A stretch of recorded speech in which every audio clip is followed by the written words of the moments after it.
Good morning my dear friends, good morning wastage.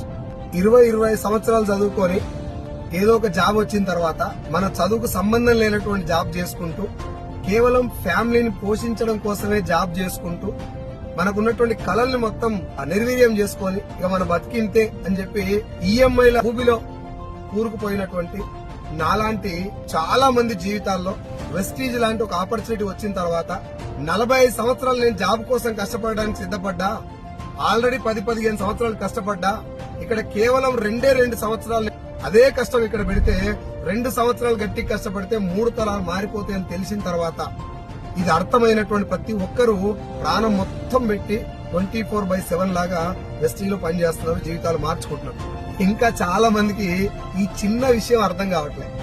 Job కోసం అంత serious గా ఎందుకు పనిచేస్తున్నారు?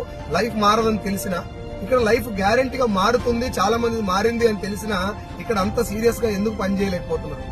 ఒకసారి ఆలోచించండి. అండ్ మళ్ళీ చెప్తున్నా, జాబ్ చెడ్డది కాదు, కానీ నీ బలం జాబ్ కాదు. You can do more. Thank you so much.